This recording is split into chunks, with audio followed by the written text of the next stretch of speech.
SCAT, líder en asesoría fiscal y legal para un mundo globalizado. Es una de las pocas firmas de origen mexicano con presencia internacional. Contamos con oficinas estratégicamente ubicadas en las principales ciudades de México, Estados Unidos y España.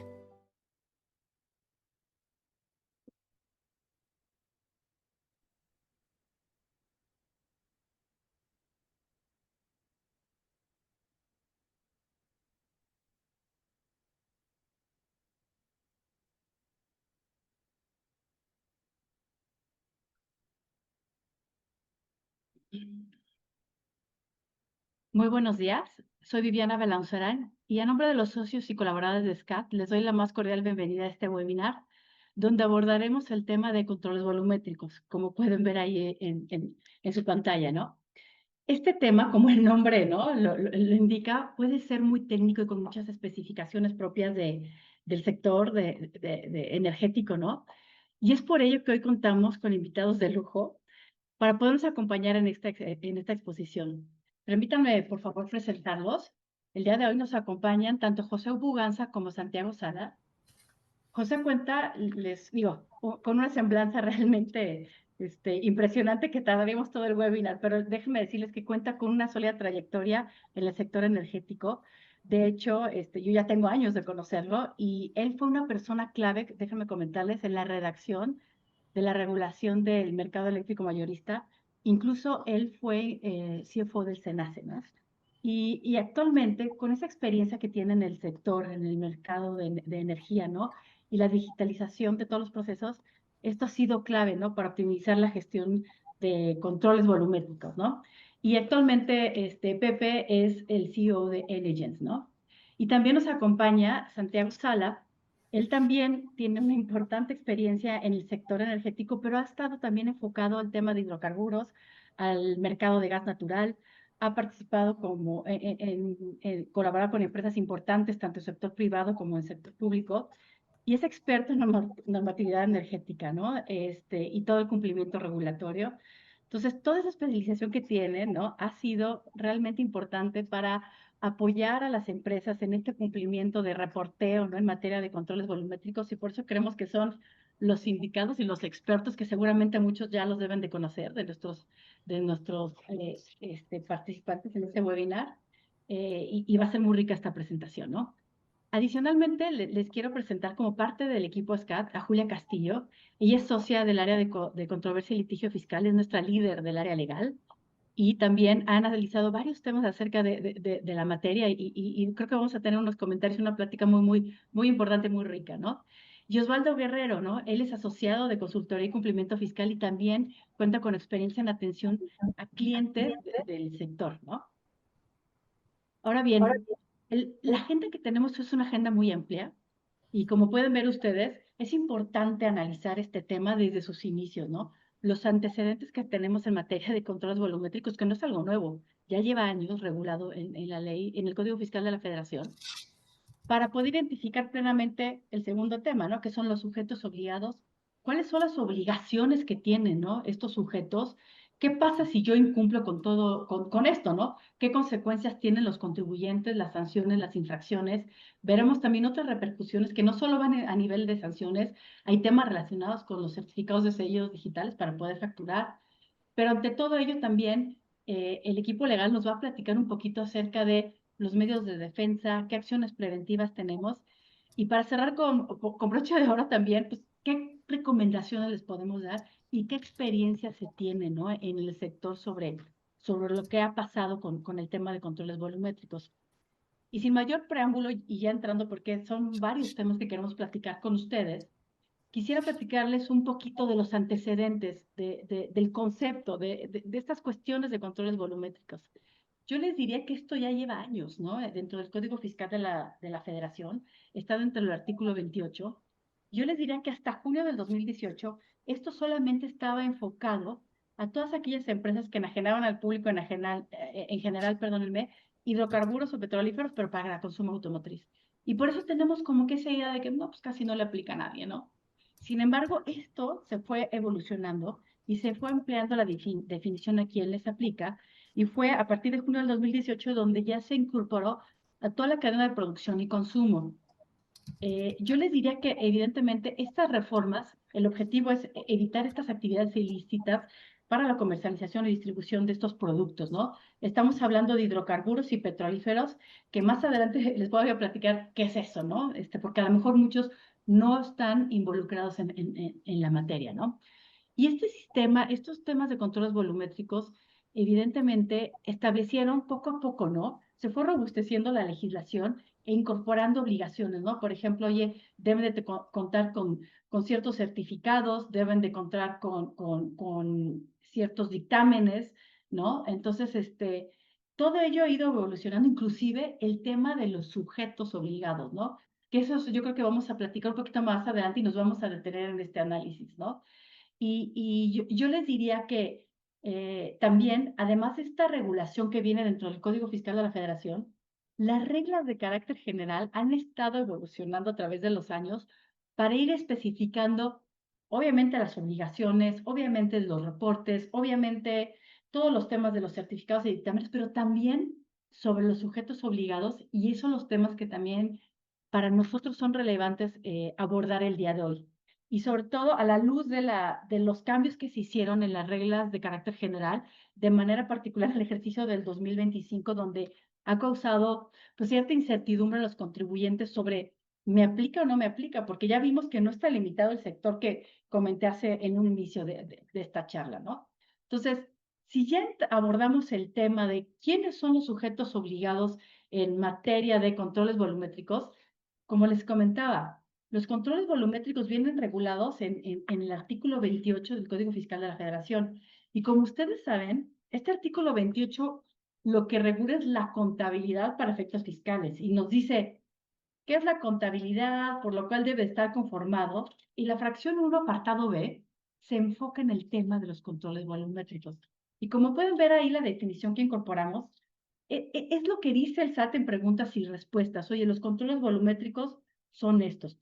Esta serie de registros, ¿no? Que deben de llevar o de tener los contribuyentes, ¿no? Sobre la entrada, las salidas, inclusive sobre las existencias, ¿no? De las operaciones que se tienen sobre hidrocarburos y petrolíferos, ¿no? Pero no solo ello, ustedes saben todo lo que implica una contabilidad para fines fiscales, ¿no? Son las facturas, los pedimientos de importación, todas las operaciones que abarquen y sustenten esto, ¿no? La entrada, la salida, o sea, son compras, ventas y demás, ¿no? Entonces, todo ello es lo que está observado y se considera como parte de la contabilidad, ¿no? Entonces, estos controles volumétricos, al considerarse como tales, pues sigue la misma suerte de una contabilidad desde el punto de vista fiscal, ¿no? Sobre pues, el plazo para conservarlos, ¿no? Ya recuerda que el plazo mínimo son 5 años, pero puede extenderse hasta 10 años y hay algunos supuestos que puede ser durante la vida de la persona moral, ¿no?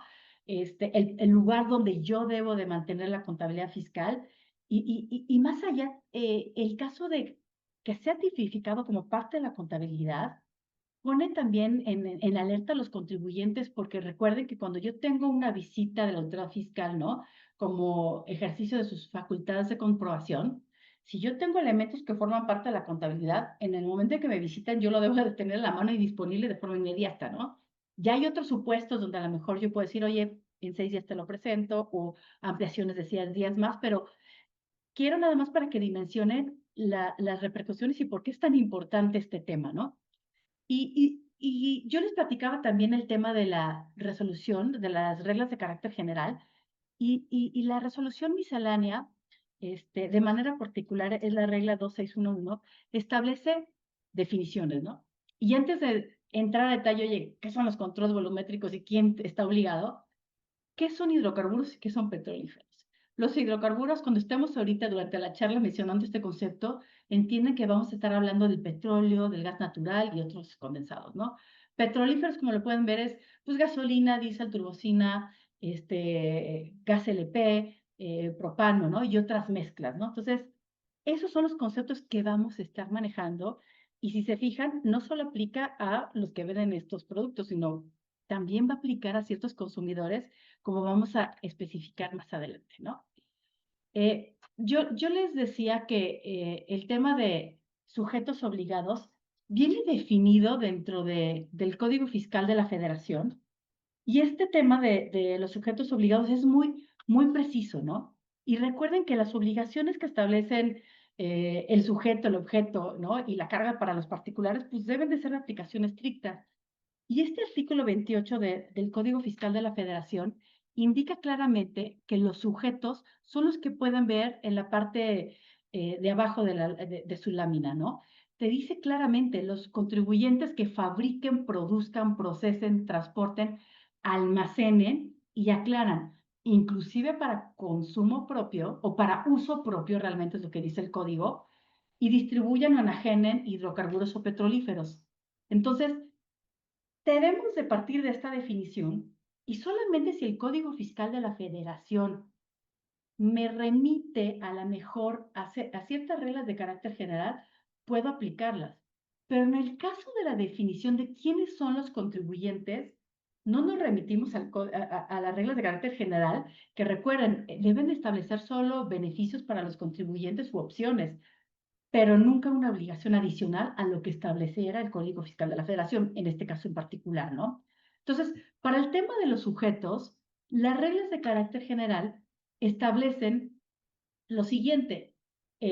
Nos dicen en la regla, para que lo anoten en la 2612, nos dice, nos enlista una serie de supuestos de quiénes pueden ser contribuyentes, pero evidentemente debe de emanar de lo que dice el 28 del código, ¿no? Ya las otras regulaciones que vienen en el código, por ejemplo, en las obligaciones de cumplimiento formal de pues, las informativas que tienen que presentar, los controles y demás, ahí sí me remite a todo lo que indican las reglas de carácter general y todos los lineamientos publicados por la Secretaría, por el Servicio de Administración Tributaria. Pero el tema de los sujetos, lo que me dicen las reglas es, para fines de este artículo que ya acabamos de comentar del 28, me dice quiénes son, ¿no? Los obligados. Y muy general, como pueden ver en su pantalla, pues quienes extraigan hidrocarburos, las personas físicas y morales que refinen o traten petróleo o procesen gas natural, personas físicas y morales que compriman, realicen la compresión, licuefacción y demás, ¿no? De gas natural, personas físicas y morales que transporten hidrocarburos, personas físicas que almacenen hidrocarburos y petrolíferos. Y si se fijan, vamos ahorita revisando todos los conceptos que efectivamente vienen aquí enlistados, fabricar, producir, procesar y demás, ¿no? Pero si yo sigo revisando la redacción de esta regla, en la fracción sexta, que esta fracción ha tenido una serie de modificaciones, indica que son las personas físicas y morales que almacenen o utilicen para usos propios o autoconsumo petrolíferos y gas natural, derivados de su actividad. Y aquí nos dice quiénes. Pueden estar amparados con un permiso, que originalmente era el permiso que otorgaba la CRE, que no cuenten con un permiso, pero que manejen un volumen mayor o igual a 75.714 litros mensuales al año de petrolíferos, que como pueden ver esa redacción, y ahorita Santiago nos va a apoyar a aclarar esto de qué es eso de litros mensuales al año, ¿no? Entonces, hay ciertas aclaraciones que ha hecho la autoridad fiscal. Y otro supuesto adicional que también es el que brinca muchísimo es que cuenten con instalaciones fijas para la recepción de gas natural para autoconsumo anual superior a 5.000 gigajoules y no cuenten con un permiso o de la CREO o de algún otro organismo, ¿no? Este es el punto medular, digamos, y que en nuestra plática queremos enfocar es qué tanto, vía reglas de carácter general, se pueden incorporar este tipo de contribuyentes cuando claramente el Código Fiscal de la Federación únicamente habla del supuesto de quienes almacenen para uso propio.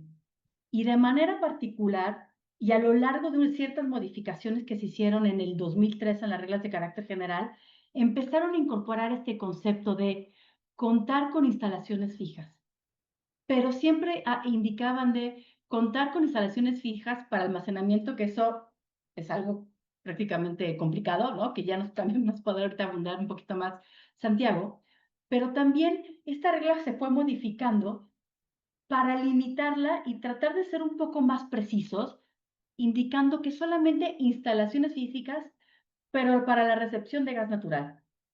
Va más allá de un simple o un complejo, ¿no? Almacenamiento, ¿no? Porque eso implica ciertos permisos, ciertas operaciones, ¿no?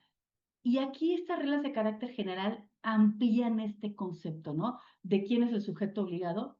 Y más aún, para el 2025 se aclara este tema, ¿no?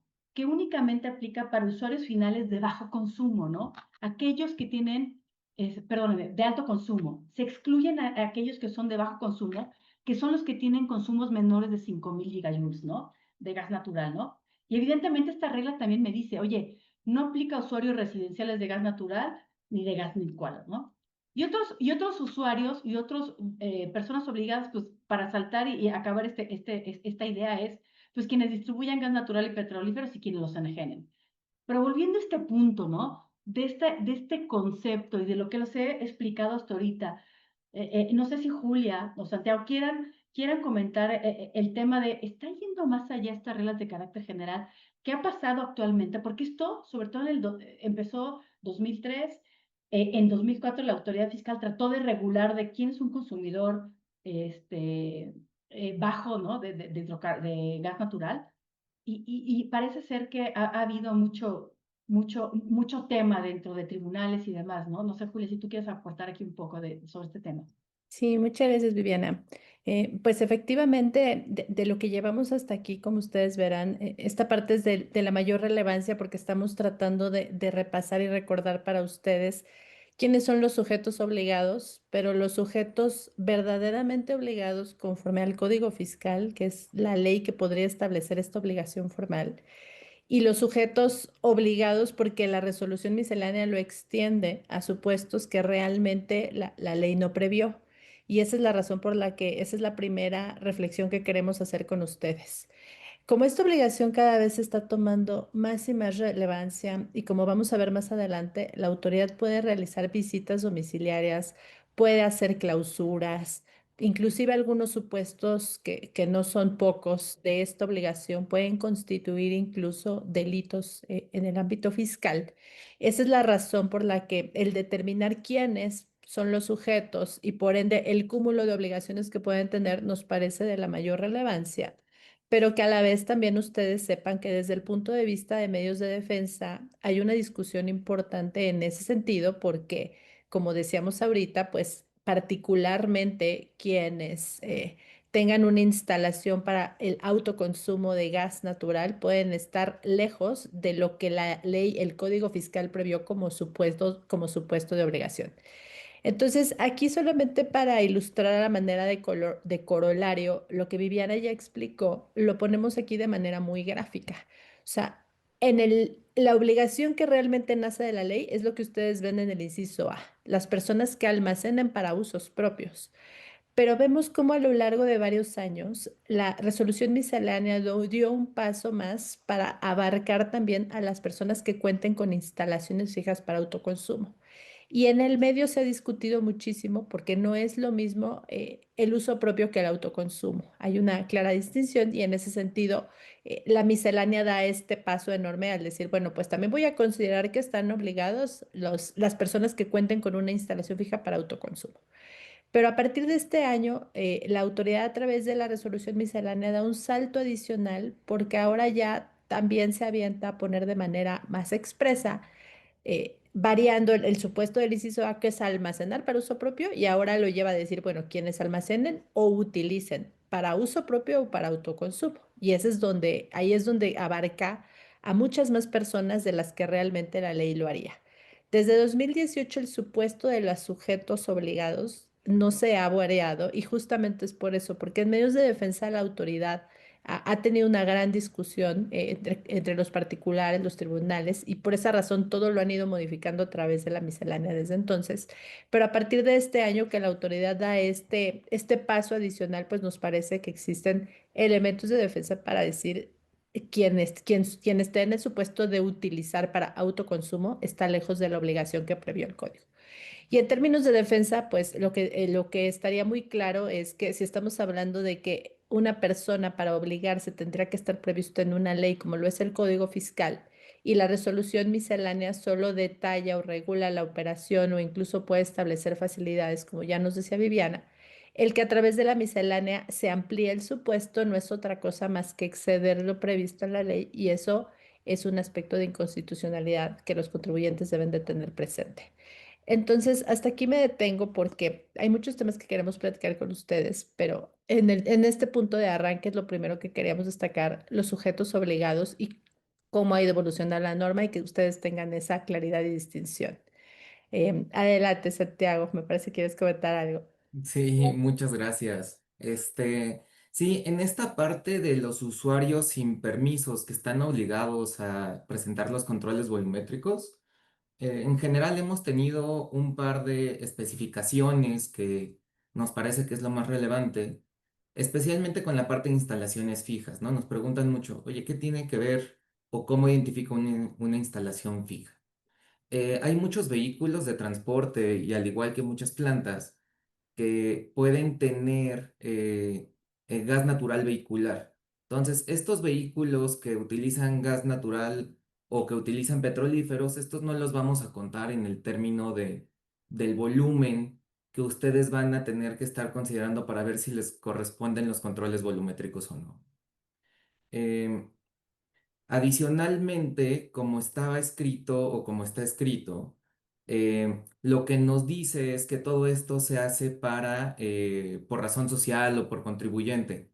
Sin embargo, después también lo que nos han ido especificando es que si bien sí se tienen que estar presentando los reportes por contribuyente, estos cálculos que se hacen de más de 5.000 gigajoules al año y 75.714 litros mensuales, realmente es por instalación. Entonces, si ustedes cuentan con 50 instalaciones y entre las 50 instalaciones están consumiendo 80.000 litros, realmente no es su obligación estar reportando en cada una de las instalaciones donde no lleguen a los 75.000. Oye, oye, Adicionalmente, para Santiago, todo... perdóname que te Sí. interrumpa, ¿eh? Pero ahorita que hablas de los 75.000 y de los 5.000, ¿no? En el caso de petrolíferos, ¿no? Ujú. Aquí la redacción es litros mensuales al año, o sea, ¿cómo también se tiene que identificar eso? Y también si nos platicas un poquito, porque muchos de los que estamos aquí en el auditorio no conocemos, oye, 75.000, 714 litros, o sea, ¿qué significa eso? ¿Qué significan los 5.000 gigajoules, no? Nosotros a lo Ujú. mejor mucha del auditorio son o financieros, fiscalistas, ¿no? O gente en la operación, pero que a lo mejor puede tener mayor conocimiento, pero ¿de qué estamos hablando, no? Claro que sí. De hecho, también justo en esta parte, el SAT ya nos especificó que la parte de manejar, ¿no? Porque manejar puede ser, oye, puedo tener 80.000 litros en un tanque o puedo estar usando 80.000, pero realmente no es totalmente claro. Entonces ya nos especificaron que si en un mes al año ustedes consumen 75.714 litros de petrolíferos acumulados, ¿esto qué significa? Que tenemos que sumar los litros de diésel, gas LP, combustóleo, propano, ¿no? Entonces, en esta parte de los 75.714 litros, eh, yo sé que normalmente ustedes solo ven las facturas. Entonces, ¿qué puede significar estas facturas? Obviamente en diésel puede que estemos hablando de 1.600.000 pesos al mes.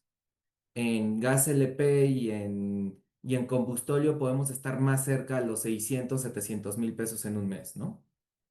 Entonces, tenemos que sumar esas facturas, tenemos que ver los litros que se están consumiendo. Ante la duda, las facturas o los proveedores tienen la obligación de incluir toda esta información de litros de venta en las mismas facturas, pero más o menos por ese rango de 1.600.000 pesos en un mes de diésel. Ujú. Aquí está, combustóleo 600.000 pesos y gas LP 832.000 pesos, ¿no? En el tema del gas natural es más complicado porque tenemos variaciones de precios más importantes. Entonces, por ejemplo, en Ciudad Juárez, una factura promedio mensual donde estén obligados a reportar son los 15.300 pesos de costos de gas natural, ¿no? Sin incluir transporte y estos temas. Sin embargo, si nos vamos a Yucatán, va subiendo el monto porque el gas natural es más caro en esta zona del país, ¿no? Entonces sí hay que estar revisando, si les digo en metros cúbicos tampoco es tan sencillo porque son 150.000 metros cúbicos al año. Sin embargo, si ya estamos teniendo algunos consumos de arriba de 20.000 pesos al mes de la parte céntrica del país hacia abajo, ya tendríamos que estar revisando y es donde nosotros recomendaríamos que hagan el análisis interno para confirmar si ustedes necesitan estar presentando los controles volumétricos. Ujú. Pero esto que estamos aquí mencionando es únicamente para darnos una idea, ¿no? O sea, evidentemente para ver si estamos en los umbrales tenemos que ver el consumo, como ya comentamos, de los litros o los gigajoules. Esto que estamos aquí mostrando es para que vean más o menos aproximado, ¿no? Qué consumo sería en pesos, ¿no? Pero evidentemente, para ver si estamos en los umbrales, estrictamente tenemos que ver estos conceptos que ya hemos enlistado, ¿no? De cuántos litros o cuántos gigajoules. Adelante, Pepe. Sí, estoy viendo una pregunta que dice, oye, ¿esto es por precio o por volumen? Sí, la regla es por cantidad. Exacto. Y como decíamos, hay dos conceptos de hidrocarburos petrolíferos, son los 5,000 gigajoules año y los 75,000 y pico de litros en forma mensual. Con que un mes se tenga ese umbral, en un año calendario, aplican. Oye, es que consumí 74,950 todos los meses de un mes, le pegué al umbral. Hay que cumplir. Y bien relevante lo que dice Santiago, yo sí lo quiero destacar, que es la suma, en el caso de petrolíferos, de todos los tipos de petrolíferos, ¿no? Se agregan, si eso da mayor del volumen, en una instalación. Adelante. Originalmente se decía que eran en todas las instalaciones, independientemente de la ubicación que ibas a aplicar esta regla, lo cual hacía que el impacto fuera enorme. Se redujo a una instalación, instalaciones en una misma planta, en una misma ubicación, que esa suma de esa cantidad o ese volumen de petrolífero, ¿vale? Es prácticamente la regla. Muchas gracias. Ahora bien, de lo que hemos estado platicando, o sea, ¿a qué sectores podría aplicar? O sea, ya sabemos cuáles son los umbrales, ¿no? Y que vemos que son en estas unidades de volumen que ya nos indicaron, ¿no? Pero aquí, ¿qué podría ser, no? ¿A quiénes les aplica, no? Porque nos han dicho, oye, si yo me dedico soy hotelero, ¿no? ¿Me podrá aplicar? Pues no importando tu giro, si tienes el consumo, ¿no? De estos, hidrocarburos y petrolíferos que ya hemos estado indicando, ¿no? Estaría que hacer la evaluación, ¿no? Como que mientras tú tengas unas instalaciones, ¿no? Para recepción, por ejemplo, de combustibles o de gas natural, puede ser un indicio de que seas obligado a ello. Hay que hacer esta valoración, ¿no? Identificar los parámetros, si cumplimos con los umbrales y se cumplen con todos los requisitos, porque también depende del tipo de combustible del que estemos hablando, ¿no? Pero puede ser en general plantas de las diferentes industrias, ¿no? Empresas de generación de energía, autotransporte, hoteles, centros turísticos, centros deportivos, centros comerciales, restaurantes y ¿qué les puedo decir? Santiago, Pepe, en su experiencia yo creo que prácticamente puede caer en todos los sectores, ¿no? Sí, sí tenemos, sí hemos visto que hay de todos los sectores. Obviamente en toda la parte de generación eléctrica es donde básicamente sin duda vamos a tener esta parte de pasarnos de los volúmenes, ¿no? Sin embargo, sí tenemos empresas muy pequeñas que en un inicio ellos piensan, oye, yo soy tan chico que no necesitaría, ¿no?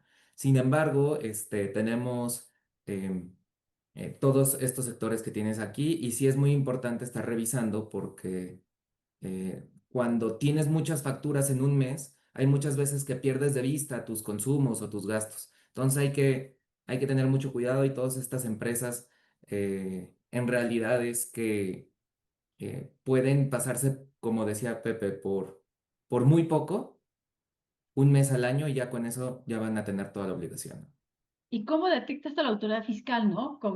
Nosotros como contribuyentes tenemos la recepción, ¿no? De las facturas por parte ¿no? De los proveedores, ¿no? De este tipo de combustibles y de ahí puede empezar a detectar si yo puedo estar en estos supuestos, ¿no? Entonces, es importante nosotros que analicemos este tipo de conceptos, ¿no? Ahora bien, si cambiamos de tema y ahora, una vez definido quiénes son los sujetos obligados y nos referimos, oye, pero qué obligaciones tienen, ¿no? Porque hemos estado hablando tanto de ello y que la contabilidad y demás, Pero ¿con qué deben de cumplir, Osvaldo, si nos empiezas a aplicar un poquito, a platicar un poquito sobre este tema? Sí, muchas gracias, Viviana.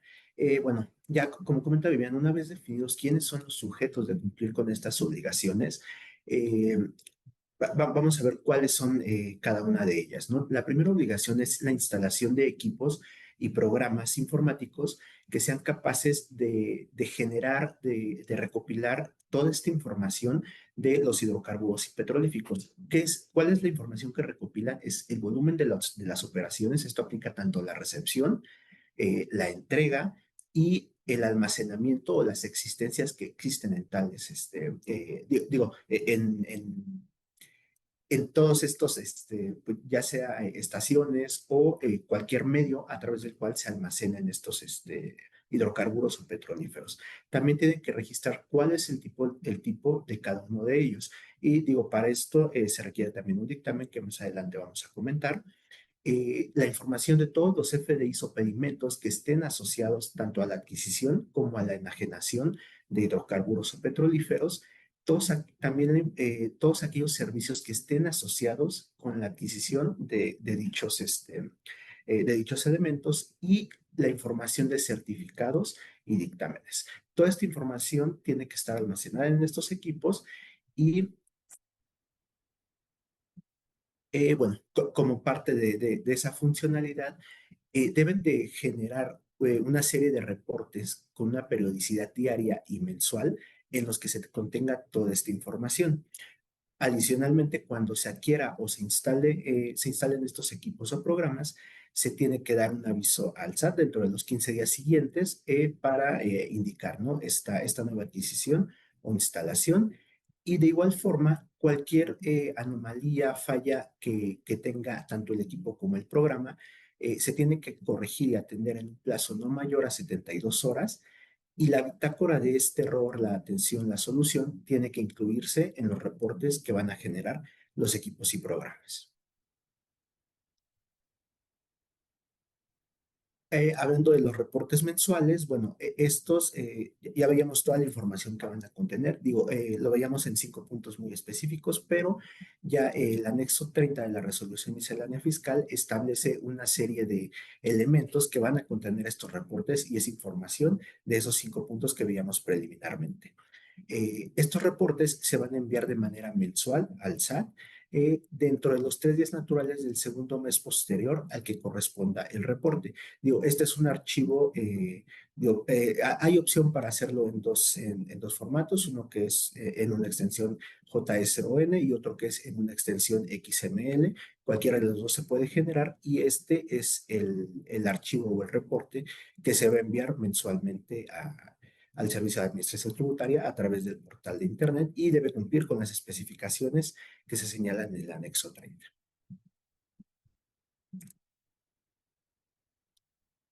Y bueno, aquí si nos puedes platicar, Santiago, de cómo se ven estos reportes, ¿no? Y la información que en ellos se relaciona.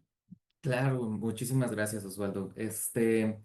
Todo el tema del software que nos solicita el SAT no es únicamente el crear el reporte y para que tenga el formato JSON o XML que estabas comentando, sino que nos pone muchas reglas en el software para poder controlar todo el tipo, desde los accesos, contraseñas, todo viene regulado por el SAT, ¿no? Entonces, tenemos las bitácoras porque el SAT lo que quiere ver en este tema es que no se modifique la información.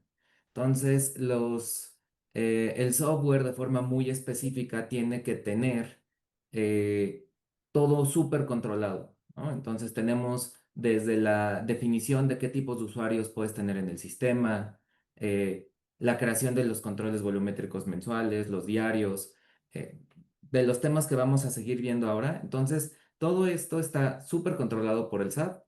Tenemos todo perfectamente delimitado y hay cosas que, dependiendo del tipo de petrolífero o hidrocarburo, tú vas a tener que ir definiendo, ¿no? Incluidas las calidades de todos los petrolíferos que tienes.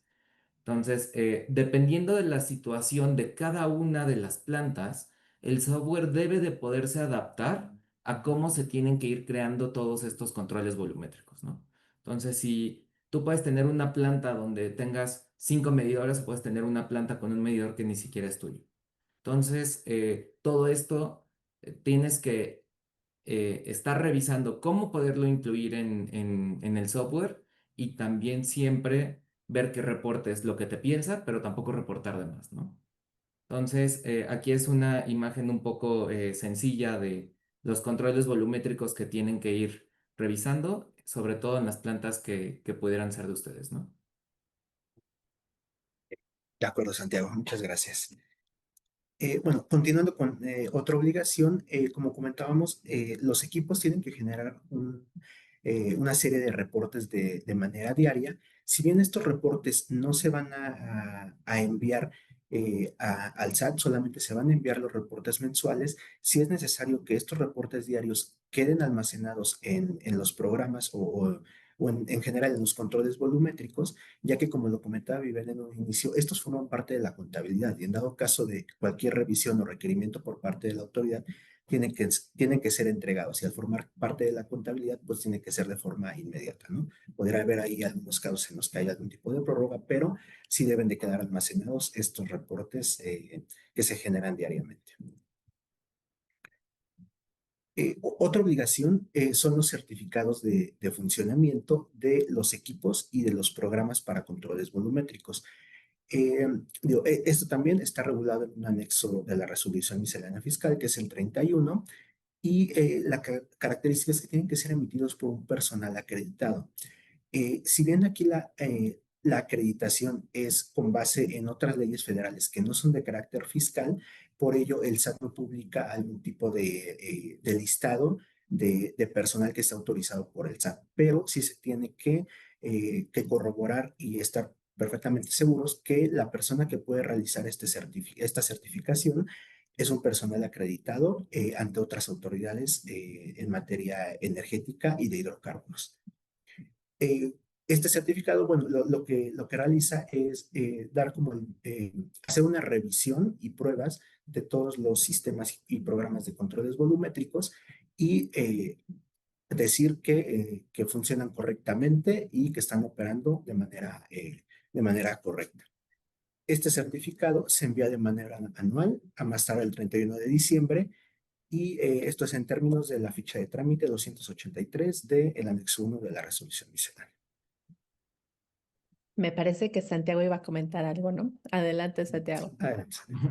Gracias. Sí, en el tema de la certificación, em, también, por ejemplo, hemos tenido un par de dudas de muchos clientes y que siempre nos dicen, oye, ¿por qué no se certifica nada más el software y con el software certificado, por qué el SAT no nos respeta eso y por qué se tiene que hacer por cada razón social o por cada planta? La realidad es que como estábamos viendo, cada planta va a tener condiciones específicas de medidores y de operaciones y de todo el tema que se requiere para estar seguros que las mediciones son correctas, ¿no? Entonces, cuando ustedes se van a certificar, no solo certifican que el software sea correcto, sino que también se certifican que los medidores cuenten con todos los requerimientos que nos establecen las normas nacionales, que se esté tomando los hidrocarburos y los petrolíferos a la temperatura que nos están estableciendo.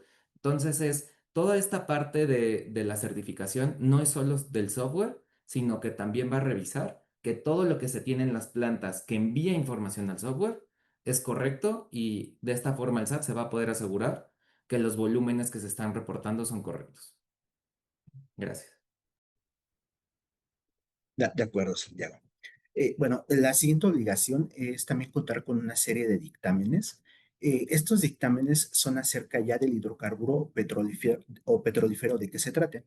Uno es determinar cuál es el tipo de hidrocarburo, ya como lo comentaba, no puede ser eh, gas LP, puede ser petróleo, pueden ser gasolina o demás combustibles, ¿no? El poder calorífico para el caso del gas natural y en el caso de gasolinas también el octanaje. Este dictamen, al igual que el certificado, se tiene que realizar por un laboratorio de ensayo que esté debidamente acreditado ante autoridades en materia energética y de hidrocarburos, De igual forma, el SAT no tiene un padrón de estos contribuyentes, sino que se tiene que atender a la legislación particular en materia energética. Y estos dictámenes se envían de manera trimestral a más tardar el último día de los meses de marzo, junio, septiembre y diciembre. Y en este envío se tienen que incluir todos los dictámenes que se hayan recibido durante el trimestre. Por ejemplo, en el caso de contribuyentes que se dedican a la extracción, eh, este dictamen lo tienen de manera mensual. Entonces, en un trimestre, pues van a hacer el envío de estos 3 dictámenes. Y para el caso de otros, de los demás sujetos obligados, eh, tienen que obtener este dictamen por cada lote de hidrocarburo petrolífero. También hay especificaciones ah, muy acotadas a cada tipo de contribuyente de qué es un lote, pero de todos los lotes que se obtengan en un trimestre se va a hacer el envío en ese periodo.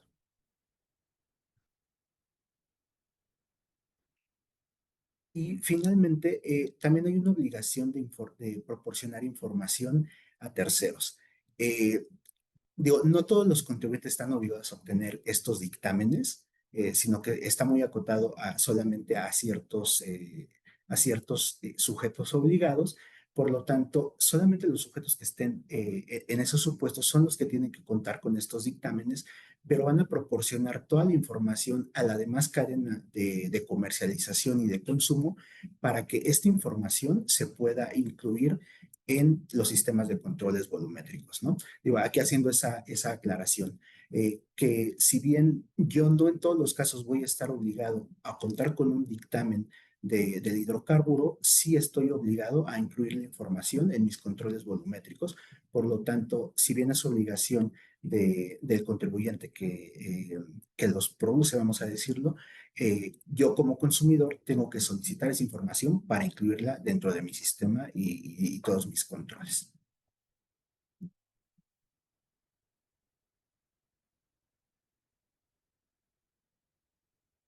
Y aquí sí nos puedes ayudar, Santiago, con los equipos de medición.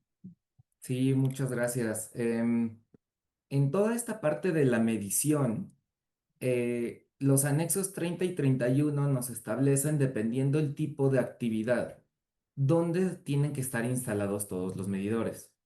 Por lo tanto, es muy importante estar revisando o tener la certeza de que si ustedes necesitan instalar un medidor, número uno, lo necesiten y número dos, sea el medidor correcto, ¿no? ¿Por qué se los comento? Si instalan un medidor, por ejemplo, están recibiendo gas natural por medio de un ducto y ustedes instalan un medidor y quieren tomar las mediciones del medidor suyo, hay una gran posibilidad de que estos medidores sean incorrectos y que los volúmenes que ustedes estén tomando, el SAT no se los vaya a aceptar. Entonces, no es siempre obligatorio instalar medidores y no es siempre necesario o no es siempre, no todas las tecnologías nos van a servir para poder medir todo, ¿no? Entonces, por ejemplo, en petrolíferos, lo que nos establecen es que se tienen que medir los volúmenes a la entrada, en las recepciones y en las entregas. Entonces, en petrolíferos normalmente es más común que todos estos volúmenes tengan eh, que requerir un medidor por su parte, ¿no? Y también nos van a poner ciertas reglas en el SAT, donde si ustedes tienen unos medidores, estos medidores no es solo instalarlos y que vivan ahí en sus instalaciones y que nada más les compartan los volúmenes, sino que ustedes tienen que tener ciertos procedimientos, que son los sistemas de gestión de la medición, para que estos procedimientos estén seguros que tienen los medidores calibrados, que están tomando los factores de corrección correctos y que básicamente se tiene todo el procedimiento de una forma escrita y a largo plazo para que nos aseguremos que las mediciones no son manipuladas, que se está tomando la información como debe de ser, ¿no? Inclusive nos dan opciones de pesar algunos volúmenes, ¿no? Sin embargo, no es solo pesarlo y que se quede ahí, sino que tenemos que cumplir con muchas reglas. Ujú. Eso es lo que estamos viendo, sobre todo en petrolíferos, puede ser un poco más complicado porque el costo de instalación puede elevarse bastante, ¿no? Pero es muy importante tener estos procedimientos adecuados y estar seguros de que lo que se va a instalar Es correcto. Si no podemos estar entrando en una doble inversión en medidores que realmente no es necesaria. De acuerdo, muchas gracias. Y ahora que ya platicamos de los sujetos, de las obligaciones, ¿no? Que debemos de estar cumpliendo, ¿qué pasa? Vamos a ver las repercusiones de no cumplir con esto, ¿no? Porque hemos hablado de una serie de situaciones, ¿no? Y de obligaciones que tienen que estar cumpliendo los contribuyentes. Julia, no sé si nos puedes apoyar aquí un poquito con este tema. Claro que sí, con todo gusto, Viviana. Pues bien, efectivamente ahora pues queremos platicar de esta parte de las infracciones y las sanciones porque pues es el complemento exacto de todo este cúmulo de obligaciones que se necesitan llevar. Y la realidad es que además de todo, algunas de las infracciones prevén multas muy elevadas y dependiendo del tipo de infracción puede llegar a repetirse, es decir, puede ser una infracción por cada conducta que se realice y eso además puede generar consecuencias adicionales que van vinculadas con procedimientos y actos de autoridad adicionales. Entonces, nos parece que las más importantes justo son las que ven en esta primera lámina, porque con todo lo que hemos platicado, pues la obligación en grandes rasgos, pues abarca desde llevar los equipos y sistemas, como explicaba Santiago, pero también llevar los controles volumétricos mismos, que es el registro como tal, y además tener los dictámenes y los certificados. Entonces, las sanciones van mucho de la mano con justamente estas obligaciones principales, ¿no? Entonces, si pensamos en el segundo bullet, hablando particularmente de no contar con el dictamen, en los términos que habíamos platicado, pues la multa, la mínima puede ser, como ustedes ven, hasta iniciando con 1 millón, ¿no? Y puede llegar hasta ser 1,5 millones. Ahora, es importante, bueno, y en el siguiente bullet también pueden ver que otro supuesto de infracción es registrar en los controles volumétricos un tipo de hidrocarburo u octanaje que difiera. ¿Qué es lo que quiere proteger, no? Si nosotros pensamos en todo lo que debemos de tener, no nada más es tener el registro de los controles, sino que corresponda. Pero cuando hablamos de la correspondencia, tiene una dualidad. El supuesto de infracción en el tercer bullet, que estamos hablando de que los registros en los controles sean diferentes al que le corresponde. La correspondencia va en dos sentidos. Por una parte, la norma dice, oye, que sea diferente de lo que realmente corresponde, o sea, de la realidad del tipo de hidrocarburo o petrolífero de que se trate, pero también si existe una diferencia o discrepancia con lo señalado en los comprobantes fiscales, es decir, con los FDIs. Y entonces ahí vamos conectando una obligación específica para este tipo de sujetos con los FDIs que, como ustedes saben, en la actualidad es uno de las puntas de lanza de la autoridad en materia de fiscalización y actos de supervisión. Justamente toma mucha información de los FDIs porque es información que obra en su poder y a partir de ahí pues lo va identificando. Entonces, en este tema de que coincida o corresponda el tipo de hidrocarburo u octanaje en el caso de gasolina que estamos tratando de registrar, pues tenemos que tener en cuenta también qué estamos amparando o cómo estamos describiendo o qué estamos describiendo en los FDIs. Porque como ustedes verán, pues las sanciones es de las sanciones más altas. La multa empieza con 2,200,000 y puede subir hasta 3,3.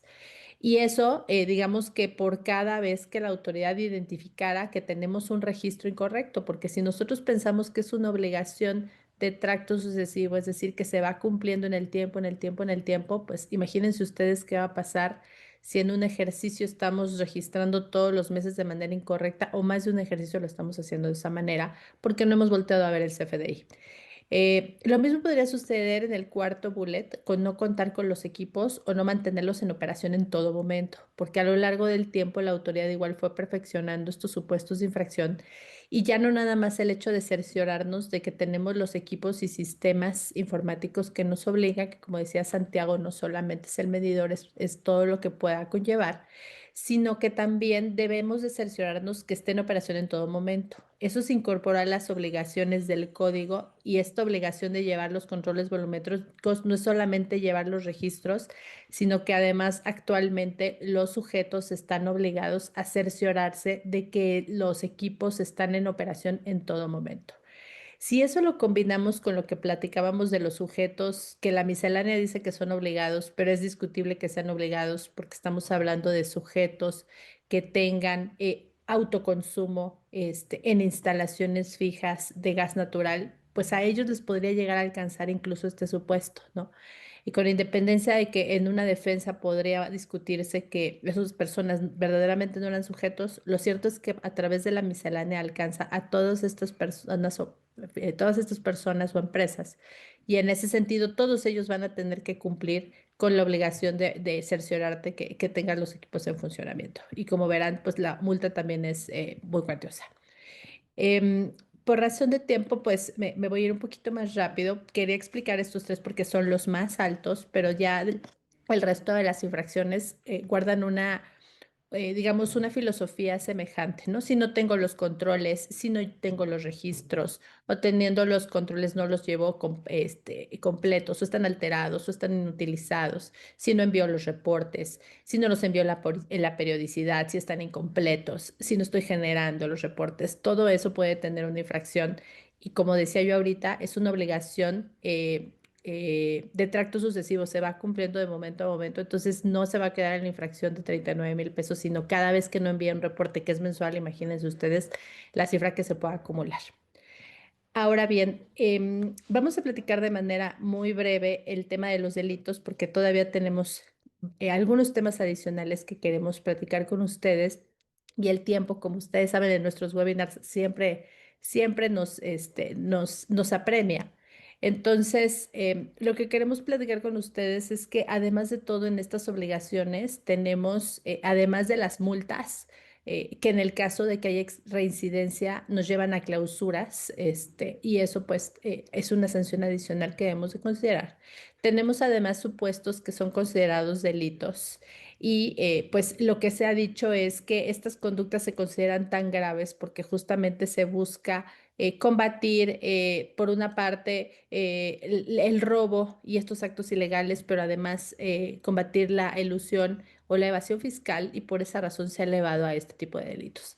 Y como ustedes verán, pues prácticamente todo lo que la gran parte de lo que abarca la obligación puede constituir un delito en materia fiscal cuya sanción mínima va de 3 años, pero puede extender hasta 8 años de prisión. Es decir, el no contar con los controles volumétricos o inclusive alterarlos o inutilizarlos puede ser un supuesto de delito, no solamente la infracción que platicábamos. Pero lo mismo va a pasar si no mantenemos en operación en todo momento los equipos. O también va a pasar si no contamos con los certificados para avalar el correcto funcionamiento y operación de nuestros equipos o incluso si existen alteración o falsificación. Claro, si existe una falsificación tiene todo el sentido porque justamente ese sí es una conducta grave, pero el solo hecho de no contar con el certificado está previsto como un supuesto de delito. Entonces, lo mismo pues cuando se proporciona información falsa, incompleta, inexacta. En el caso de la información falsa, pues es totalmente entendible porque es una conducta intencional, es algo doloso, pero no así cuando pueda ser inexacto, ¿no? Porque cuando pueda ser inexacto, si no hay intencionalidad y simplemente pudo ser un error, ahí es donde entramos a las aguas vertiginosas de si estamos realmente en el supuesto de la comisión del delito o no, porque no tuve esa intencionalidad. Entonces, pues como ustedes verán, les dejamos este mensaje para transmitirles que este tipo de obligaciones son muy relevantes y otra vez, cuando pensamos en los sujetos que con signo de interrogación están obligados porque la miscelánea lo dice, pero no lo dice el código, y lo comparamos con las sanciones que puede haber de multas tan altas, clausuras si hay una reincidencia o incluso puede constituir delito, pues esa es la relevancia de revisar y analizar si verdaderamente estamos cumpliendo o podemos llegar a ser sujetos de esta obligación. Entonces, debido al tiempo y que queremos seguir abordando muchos otros temas, le regreso la palabra a Viviana para continuar o Sí, sí, te regreso muy la breve, palabra muy, para muy, muy, continuar. muy Adelante, Viviana. breve. Gracias, Julián. Esto brevemente les quiero comentar otras implicaciones que hay, ¿no? Nada más consideren que la autoridad fiscal sí está facultada para realizar visitas domiciliarias a los contribuyentes para verificar el adecuado cumplimiento de obligaciones en materia de controles volumétricos. es todo lo que hemos estado platicando, ¿no? Va a asesorarse de todo ello y ya nos platicó ampliamente Julia el tema de estas implicaciones de no cumplir, ¿no? Pero también la autoridad tiene la facultad de determinar presuntivamente la utilidad fiscal de los contribuyentes si no cumplen con ciertas obligaciones de controles volumétricos, si no envían reportes, si no cuentan con los controles volumétricos, si no tienen los sistemas informáticos y demás obligaciones que establece la norma, o inclusive si hay ciertas discrepancias entre lo que se ha reportado y, por ejemplo, el saldo inicial de la capacidad mostrada de los inventarios, más las compras, más las salidas, debe dar el inventario final. Si tenemos ciertas inconsistencias entre esa numeración, digamos, ¿no? Del control, ¿no? de estos inventarios, pues también me van a poder determinar de forma presuntiva la utilidad fiscal y esto implica que, dependiendo de mi giro, la autoridad determine cuál debe ser mi utilidad fiscal acorde, obviamente, al giro y unos porcentajes que se encuentran previamente establecidos, ¿no? Y en adición a ello, algo que también nos preocupa es si estamos ante la figura, ¿no? de las infracciones, ¿no? Que ya nos comentó Julia, ¿no? De si tenemos estos incumplimientos, podemos llegar a tener la restricción del uso de los certificados de sellos digitales, que son clave para poder facturar, ¿no? Para que las empresas puedan facturar y poder operar. También es una reprocación que es súper importante, ¿no? Entonces, para que todos lo consideren. Y Osvaldo, esta otra que querías platicarnos también, ¿no? Sí, gracias, Viviana. Bueno, otra, digo, únicamente de manera general, ¿no? Hay ciertos contribuyentes que cuando realizan operaciones con público en general, pues tienen la facilidad de emitir CFDIs que llamamos globales, que son de forma diaria, mensual, o semanal, ¿no? En caso de que se presente el incumplimiento en la obligación de reportar mensualmente esta información de controles volumétricos, ahí hay un supuesto en el que la autoridad, si detecta este incumplimiento, te puede mandar una notificación para comunicarte que no estás digamos, al día con estas obligaciones y por lo tanto te va a limitar el que tú puedas emitir CFDIs globales, lo que implicaría es que ya tendrías que emitir un CFDI por cada operación que realices con público en general. No obstante, se cuenta con un plazo de 10 días hábiles para realizar todas las gestiones necesarias para desvirtuar o para subsanar la inconsistencia, pero en dado caso de que no se pueda subsanar, pues ya vas a tener, sí, va a emitir una resolución en la que vas a perder el derecho a emitir estos FDIs globales, ¿no? Y ya no lo vas a poder realizar. Digo, cabe señalar que las reglas de carácter general como que han ido limitando esta utilización de CFDIs globales a hidrocarburos y en general a la industria energética, pero aún queda abierta ahí mediante disposiciones transitorias para los que distribuyan y enajenen prácticamente a público en general, ¿no? Que es a los que les iría, para quienes irá dirigida esta limitante. Gracias, Osvaldo. Y Julia, ¿nos puedes platicar un poco o un mucho, ¿no? De medios de defensa y acciones preventivas, ¿no? Claro, Viviana. Pues estamos en la recta final de este webinar, entonces nos vamos a ir de manera un poquito rápida para que podamos todavía reflexionar con ustedes esas recomendaciones o aplicaciones prácticas que hemos visto.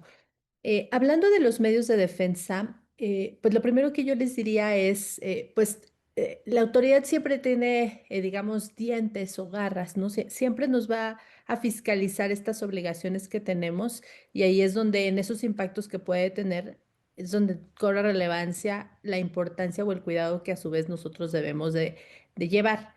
¿Por qué lo decimos? Porque hay visitas domiciliarias, como ya se mencionaba en una lámina previa, que son ex profeso para verificar las operaciones, los sistemas y los registros. Y estas visitas domiciliarias, pues justamente van a tener como propósito determinar los incumplimientos y son la base para determinar las multas, la posible comisión de delitos, la posible clausura, etcétera. Inclusive la autoridad, por estas facultades que tiene desde que se amplió la regulación en materia de controles volumétricos, tiene la posibilidad de hacer una toma de muestras con motivo del ejercicio de sus facultades.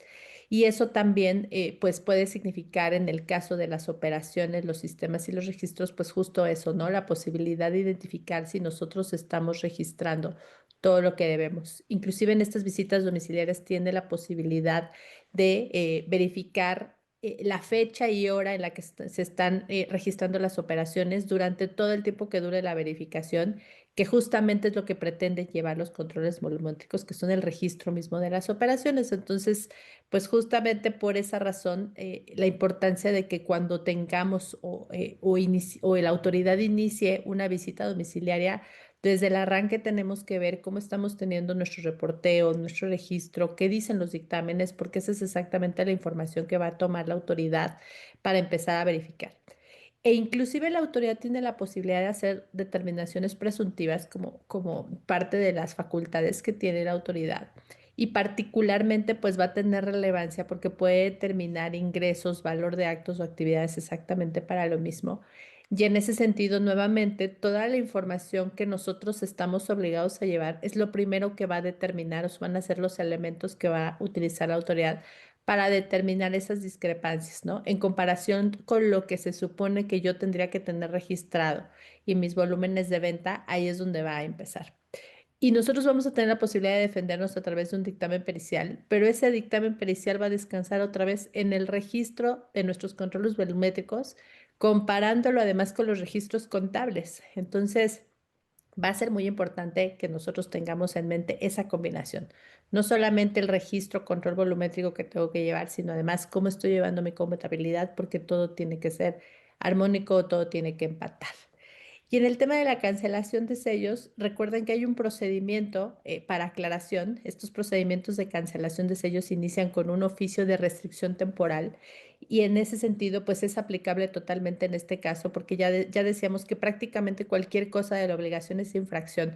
Si no llevo los controles, si no llevo los equipos y sistemas o están alterados, no verifico que estén en funcionamiento, todo ello puede dar lugar al inicio de cancelación de sellos digitales y si nos cancelan los sellos, como ustedes saben, pues no podemos emitir los FDIs de la operación en el día a día. Y finalmente que ustedes tengan en la mente, hablando de defensa, pues todo este cúmulo de información que nosotros debamos tener es súper importante que lo tengamos, digamos, como parte de nuestro defense files o expediente, ¿no? Si tengo la obligación de llevar estos reporteos mensuales, pero no tengo las evidencias de que lo estoy llevando o mi sistema no tiene la acumulación necesaria, pues ahí podemos tener también esas dificultades y por eso es importante cerciorarnos, ¿no? Si tengo la obligación de tener dictámenes que los estoy conservando por el tiempo que tengo que tenerlos, si estoy cumpliendo con la obligación de los certificados que los estoy conservando, porque esa va a ser mi defensa en juicio el día de mañana. Finalmente, compartirles algunos precedentes que pueden ser relevantes hablando de medios de defensa porque en los años recientes se ha retomado la discusión de si alguien que, digamos, está en un proceso de impugnación cuestionando otra vez a estos sujetos que es muy, digamos, dudoso que pudieran ser sujetos obligados en términos de ley porque están en la miscelánea, todo lo que dijimos al inicio. Esa discusión ha resurgido en años muy recientes y los tribunales han analizado si se puede declarar la suspensión contra estas obligaciones, particularmente para estos sujetos, justamente porque pues ellos están lejos de la obligación que prevé el Código Fiscal por todo lo que ya vimos. Y los tribunales han sido cautelosos en el sentido de decir que se debe de analizar caso por caso en años recientes.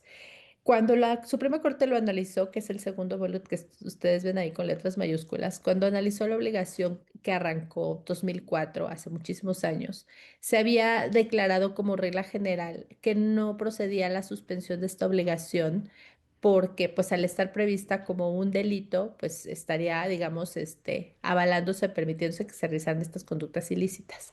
Sin embargo, desde que se emitió esa jurisprudencia hasta acá, muchísimo ha cambiado la regulación y se dan supuestos, como hemos platicado, donde la miscelánea pone sujetos que realmente no lo son. Por eso los tribunales han tenido esta evolución para decir, bueno, habría que analizar caso por caso si tendría o no durante un procedimiento de defensa suspenderse esta obligación para ciertos sujetos en ciertas circunstancias. Entonces, el tema de medios de defensa daría muchísimo más, pero nos parece que dejarles estas ideas puede ser lo más relevante. Ya hay discusiones en tribunales también alrededor de cómo se están ejerciendo las facultades de comprobación, es decir, las visitas domiciliarias, cómo se están aplicando las infracciones y también mucho depende de lo que la autoridad esté haciendo. Y les voy a poner solo un ejemplo muy sencillo y con eso cierro.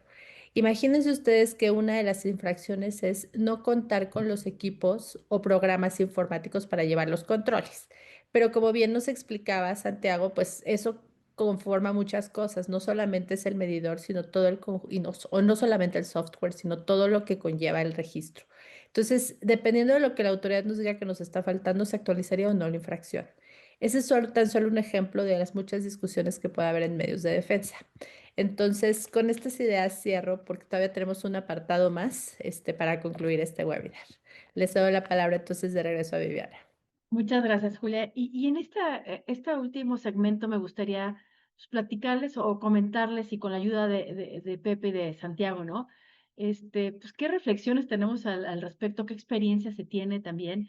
Donde yo les diría, como ya vimos durante esta charla, no importando el sector o el giro que yo tenga, sí es importante ver, dependiendo de la actividad que yo realizo, si no estoy en este tipo de obligaciones, en estos supuestos que se contempla en la norma, ¿no? Entonces, yo diría que esta es como que una reflexión general.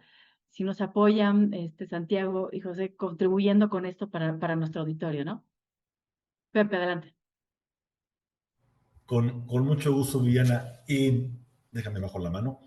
Una de las experiencias que se han tenido en la implementación, que es muy importante, porque si bien la resolución de disciplina fiscal dice que la obligación empieza el 1 de enero de este año y que el primer cumplimiento, el primer reporte tuvo que haber sido presentado el tercer día hábil del segundo mes posterior al periodo de cumplimiento, o sea, el 3 de marzo, pues hoy ya van 3 de marzo, 3 de abril, 3 de mayo, 3 de junio, 3 de julio. 3 de julio, hoy prácticamente es la fecha límite para el quinto reporte. Y la realidad es que al principio no habíamos visto ninguna acción llevada a cabo por la autoridad fiscal. No obstante, en muchos casos ya hemos visto retenciones de impuesto al valor agregado del IVA, particularmente en empresas de exportación. Hemos visto algunas cancelaciones de la posibilidad de poder emitir facturas por parte del propio SAT, ¿no? Los periodos de implementación son súper importantes.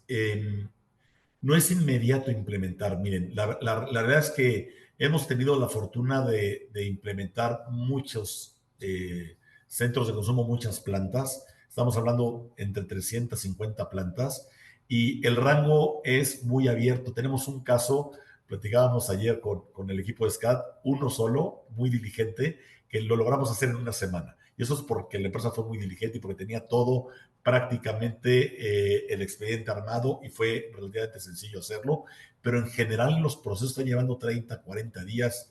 En algunos casos que nos hemos topado que el proveedor de gas natural es la empresa productiva, bueno, ahora ya no es productiva, ahora es ya una empresa del Estado que provee el gas natural. Obtener información fue muy complejo y el SAT no está viendo que en qué parte del proceso estás. El SAT ya te llegó con un requerimiento, ya te canceló folios y esos procesos pues, pueden ser delicados. Creo que un takeaway muy importante es tengan presente que se tiene que cumplir muchas veces es mucho más barato que pagar una multa, relativamente más económico, o que seguir un litigio de una regla que ya está muy establecida y que tampoco es inmediato porque hay que cumplir ciertos pasos, no solamente que están en sus manos, sino también el realizar la actividad de reporteo, por ejemplo, con el propio SAT, que hoy también se ha cargado de trabajo y en algunos casos llega a tomarle tiempo el registro. Yo daría ese takeaway como el grande, porque el cumplir nuevamente no es inmediato, van 5 periodos y yo creo que cada día que pase la autoridad se va a poner un poco más rígida para el cumplimiento. Obviamente el universo es muy grande, era muy grande al inicio, creo que sigue siendo todavía muy grande de todas las empresas que tienen la obligación de cumplir, pero al final del día muchos ya están empezando en este proceso de incorporación y llegado el momento, cuando este universo se reduzca un poco, yo creo que las medidas van a ser más críticas. Ustedes como fiscalistas podrán, como SCAT, decir y elaborar más que yo al respecto, pero yo tengo entendido, sin ser experto en la materia, que el Código Fiscal de la Federación prevé que ante el incumplimiento voluntario de una parte antes de ser requerido, se minimiza cualquier sanción que te puedan imponer, porque hay una iniciativa de cumplimiento de la parte, y nos decían clientes que iban a empezar, es que estoy muy preocupado porque me pudiera caer el SAT. Les decimos, mira, empieza a cumplir y por eso la propia pena que puedas tener se te minimiza. Creo que lo importante es no estar reportando mañana, pero sí detonar un proceso de cumplimiento para el caso de aquellos que no lo han detonado todavía, ¿verdad? No sé, Santiago, si quiera construir sobre esto. Sí, muchas gracias. Me parece que solo habría un par de puntos para complementar. Em, es muy importante saber que el cumplir con los reportes volumétricos no significa que se está haciendo bien, ¿no? Hemos tenido muchos clientes que nos mandan información que al revisarla, sí tenemos que regresar con ellos y con los proveedores y cambiar varios temas, porque si estuviéramos reportando lo que nos están enviando, estaríamos reportando datos que no son correctos al SAT, ¿no? También hemos tenido otros clientes que nos comentan en esta misma línea de, oye, yo no tengo actividades, pero tengo permiso, entonces yo no tengo que reportar nada. Eso no es correcto, ¿no? Si tienes un permiso, básicamente desde el día que tienes permiso tienes la obligación de reportar. Ujú. Y para finalizar, y justo complementando esta parte de tu obligación de reportar, no significa que para empezar a reportar ya tienes que estar certificado, ¿no?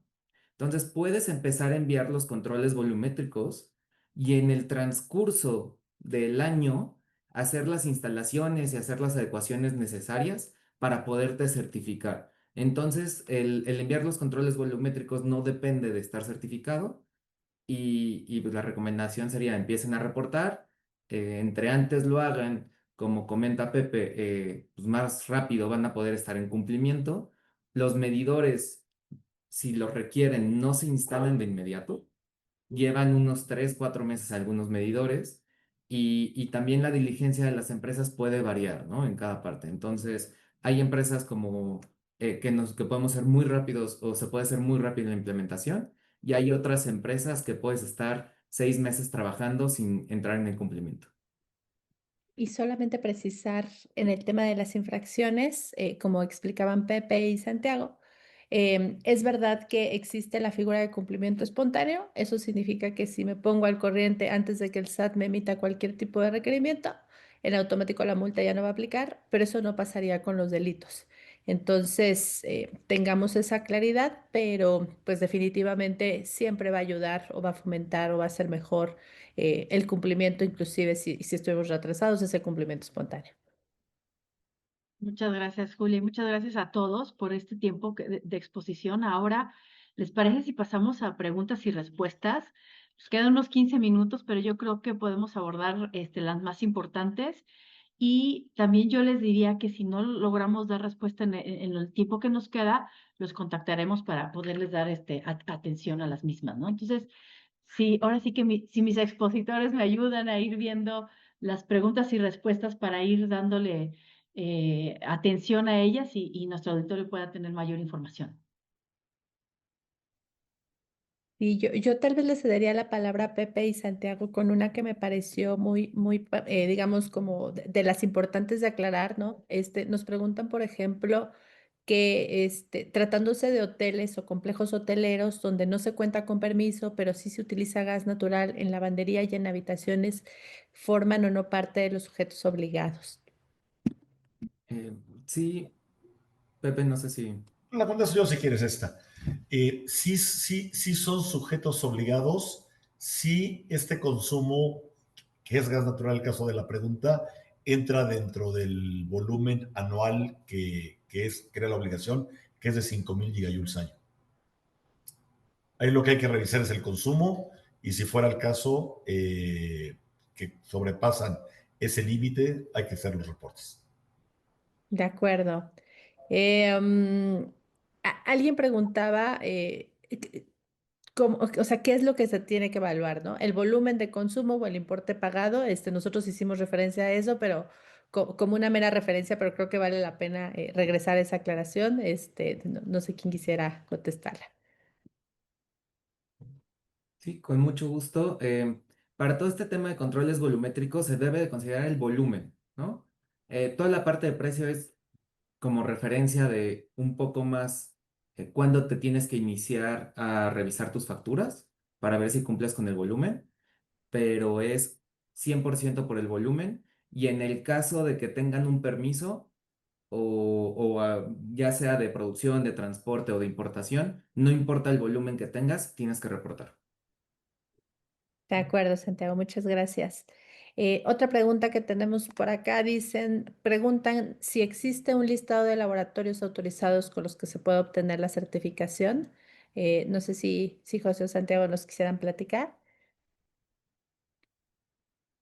Sí, sí, si quieren, el tema de certificación es interesante porque hay que tener cierto cuidado. A ver, la idea de controles volumétricos es que sea verificable y que haya certeza y credibilidad entre lo que se consume y se reporta. Dicho esto, la certificación, nos han preguntado a nosotros si certificamos. Decimos, no, nosotros no certificamos porque nosotros tenemos el software y no podemos ser juez y parte. Es decir, tiene que haber un certificador que diga y que venga a decir que nosotros estamos haciendo bien el trabajo con nuestro software, que nuestro software opera correctamente y que además ustedes, los consumidores, están recibiendo y reportando exactamente lo que se consume en realidad. Ahora, eh, hemos detectado un par de casos por ahí que si hay certificadores que tienen de alguna manera software y viceversa. Yo creo que lo que hay que buscar es nuevamente evitar un conflicto de interés, que no haya discrecionalidad y que tengan un software y un certificador que no tengan relación entre ellos. Y para tal efecto, lo que sí hemos estado haciendo nosotros es para temas de control de calidad, verificar que certificadores sí tienen experiencia, sí conocen muy bien todo el proceso que hay que seguir a cabo para llevar la certificación y con mucho gusto podemos poner a su disposición al menos la lista de los que hasta hoy hemos entrevistado y a los que hemos valorado.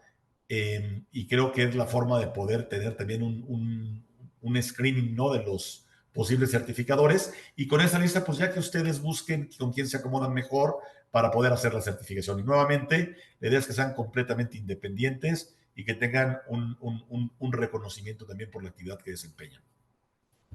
Correcto.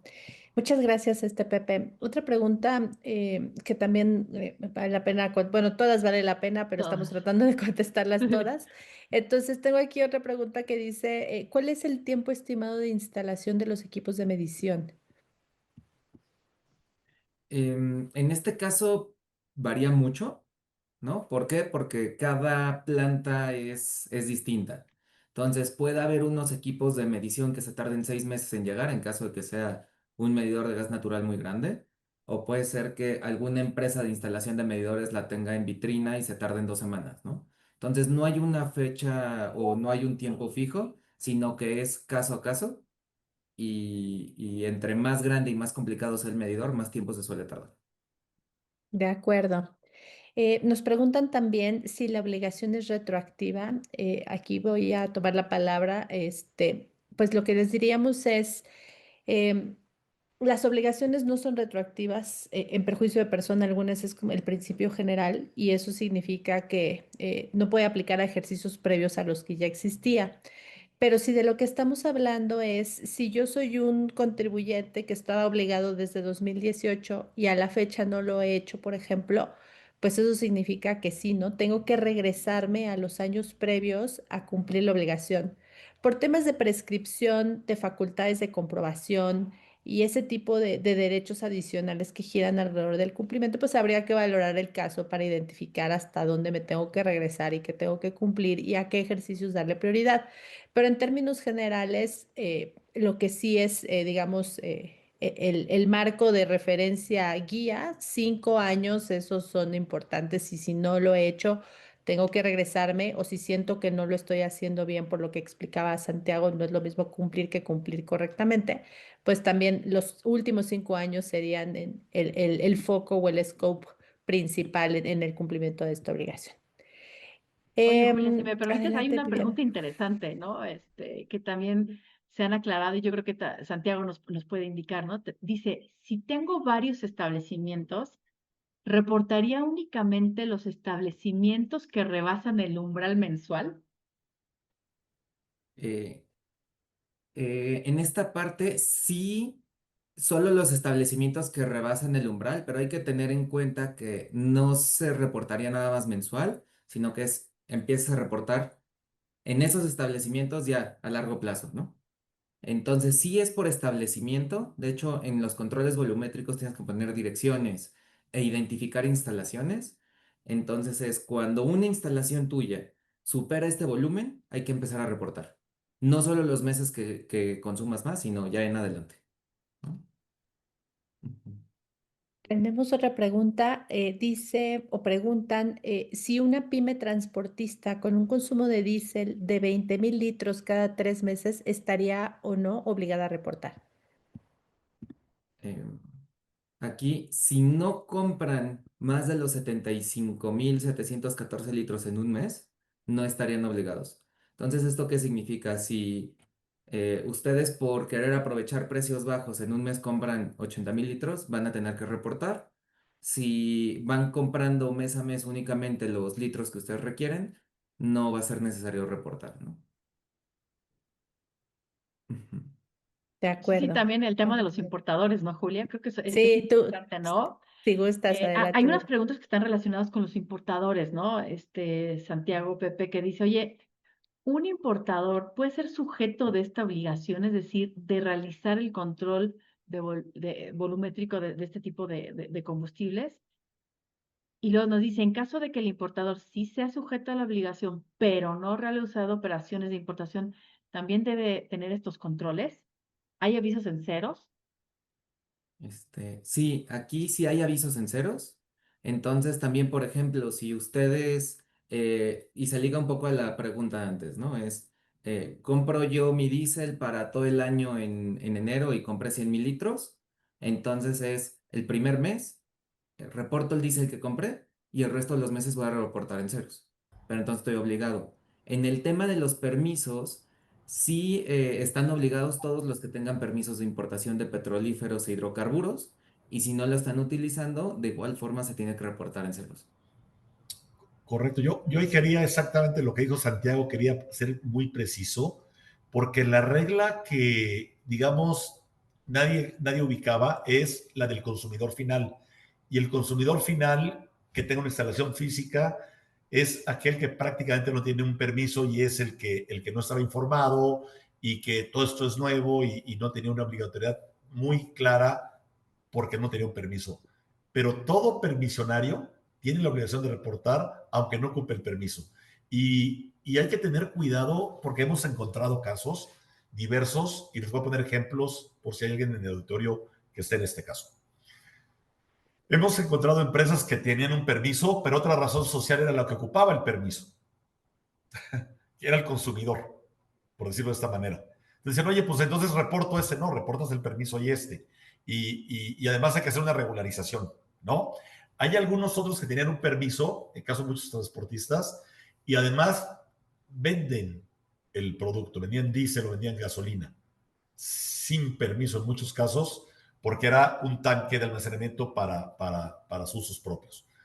Entonces, en estos casos también cambia la ley y la ley ya te pide que tengas un permiso, pero además ni siquiera lo que hacías anteriormente tenías la autoridad ni el permiso para vender, ¿no? Entonces, hay una serie de supuestos que hay que tener muy presentes, que eran ya actividades, digamos, que no estaban o que estaban haciendo fuera de regulación. Eh, Como que hay una gran cantidad de casos cuando abres el árbol que se han presentado y que hay que tener cuidado, particularmente en muchos casos en los que hoy ya se requieren permisos para ciertas actividades que anteriormente no se requerían. Nuevamente, por ejemplo, el caso que estaba yo platicando de muchos transportistas en que en algunos casos Hoy muchos de ellos ya requieren permiso cuando antes no lo requerían, ¿no? Y mucho cuidado con las reventas cuando no se tenía permiso, que tener algo común. No digo que era una actividad, no estoy diciendo para nada que era una actividad ilícita, o ilícita en el sentido de que era combustible robado o era huachicol.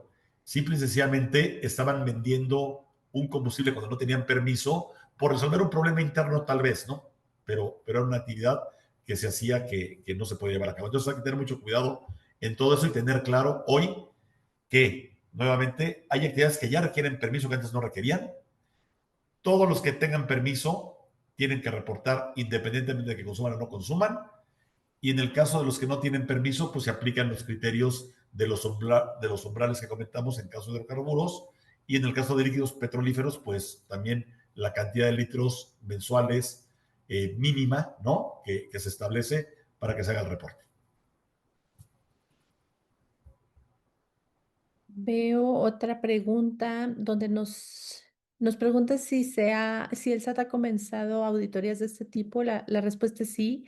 Como platicábamos ahorita, para estas obligaciones existe visitas domiciliarias particulares o exprofeso, ¿no? Que se parecen mucho a las visitas domiciliarias tradicionales que conocemos con algunas peculiaridades. Entonces, la respuesta es sí. Sí se han iniciado estas auditorías encaminadas justamente a determinar ambos sentidos, ¿no?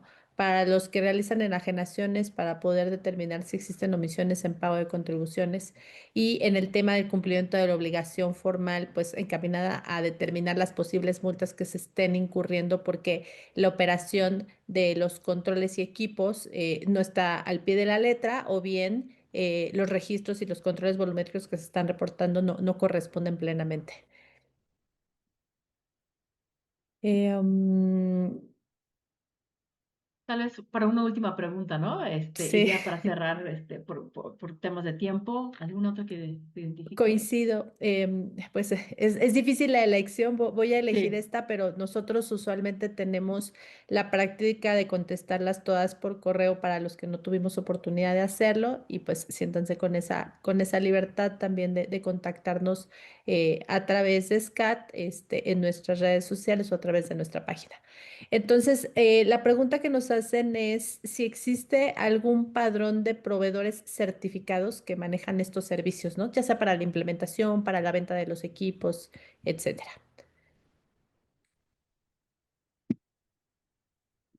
En el tema de la implementación de los controles volumétricos, no hay un patrón, no hay un registro, básicamente es general la forma en la que se pueden ofrecer los servicios, ¿no?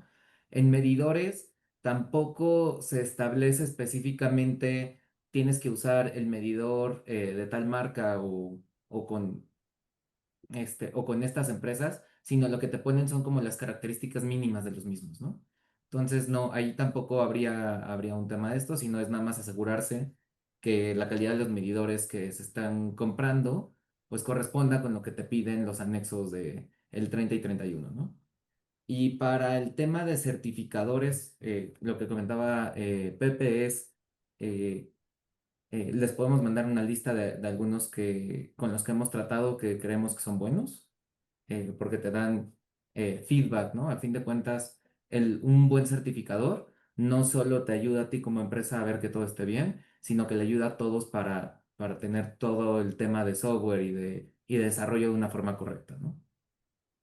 Ujú. Y Muchas solamente quería gracias. hacer una mención ultra breve. Por ahí nos preguntan la experiencia que hemos tenido como despacho en defensa. Pues ya me pasé del tiempo que Viviana nos decía, pero solamente decirles que nuestra firma ha tenido esa experiencia en medios de defensa en este tema. Adelante, Viviana. No, no, nada más agradecerles a todos nuestros participantes, también a Pepe y a Santiago por acompañarnos en este tema que puede ser un poco complicado y muy técnico. Sin embargo, estamos a sus órdenes, ¿no? SCAT y en ellas para poder valorar este tipo de obligaciones, ¿no? A partir del paso cero, ¿no? Somos sujetos obligados o no, ¿no? Entonces, creo que ha sido una plática muy interesante y reitero el agradecimiento a todos nuestros participantes a este webinar. Muchas gracias.